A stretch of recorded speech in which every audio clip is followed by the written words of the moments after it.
current divider creates a current which is some fraction of its current source. It is a parallel circuit where the output current is observed in one of the branches. So if you say you have two branches that you see over here and their values are same, the current is going to be equally divided among the two. Okay. Now let's label this circuit diagram. Say you have IS over here. Okay, that's going to flow through this circuit. You got two resistors. I'm going to label them as R and the other one say R out. Okay, all right.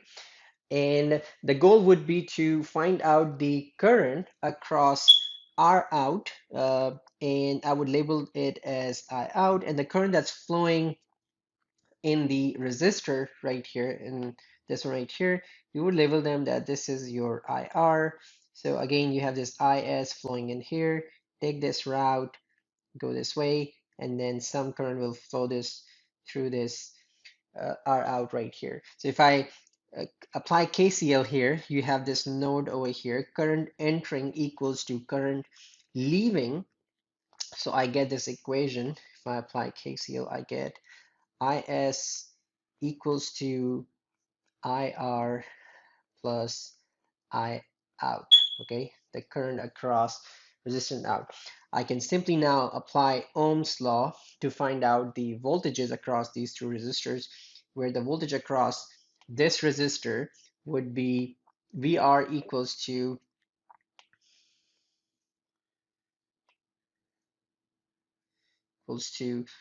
IR times R, and V out, which is the voltage across this resistor right here, that would be equals to I out times the R out. Okay. Also remember, because this is a parallel circuit, the equivalent resistance is calculated as 1 over R plus 1 over R out, and then you take an inverse of it. I can also rewrite this equation as R times R out equals to R plus R out. And so just let's do a quick problem over here. So say IS is going to be, say 3 amps over here, okay? And then I have 2 ohm resistor over here, and I also have 4 ohm resistor over here. Remember, again, our goal would be to find out the I out over here. Uh, I told you how you can get it done through Ohm's law, but current divider actually allows us to plug in these values that I mentioned here, and then just simply calculate the current across a resistor in a parallel circuit. Okay, so but for that we need to first calculate the equivalent resistance. So I'm going to plug in the values in this equation. R is 2 ohms, and then R out is 4 ohms. Okay, uh, actually there is going to be a multiplication sign, not an addition. So this is going to be multiply sign here, and then R is 2 ohms plus 4 ohms. So your equivalent resistance is going to be, if you do the math, 8 over 6 gives you 1.33 ohms. So what is that magic equation? That magic equation is, so say, again, we are measuring this voltage over here, I out. I out equals the total current flowing into the circuit, okay, which I labeled as IS.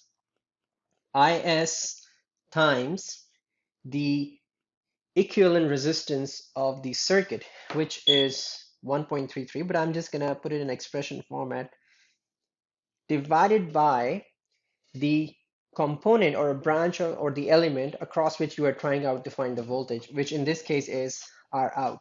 Okay, so this is going to be R out, and it again it's linked with this. Okay, R out, I out is the current across R out. So if I plug in the values here and I find out the current across R out, IS being 3 amps, equivalent resistance being 1.33 ohms, R out is 4 ohms, so let's put this value, let's do the math.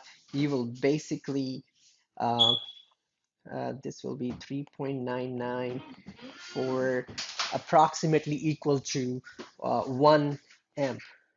And now let's find out the current across this IR. So the equation is going to be IR equals to IS times the equivalent resistance uh, divided by the resistor across which you are trying to find the current, which is R. So this will be R. So let's plug in the values. IS being 3 times equivalent resistance, which is going to be 1.33, and then R is 2 ohms over here. So if you do the math, you get IR equals to 2 amps. Okay, so you got 2 amps here flowing. This is 2 amps, and then you have 1 amp flowing over here. And if you see the KCl equation that we got, IS equals to IR plus I out, IR being 2 amps here. This is 2 amps plus I out was 1 amp, okay, and that gives you 3 amp, and that's what the total source over here. I'll say for your explanation, I also have this circuit over here. So if you notice, it's the same circuit, uh, and then the current flowing across 2 ohm resistor is 2A, which was R in our case, and this 4 ohm resistor, which is R out, the current flowing through it is 1 amp. Okay, so I hope you enjoyed this video, and I thank you for watching. Bye.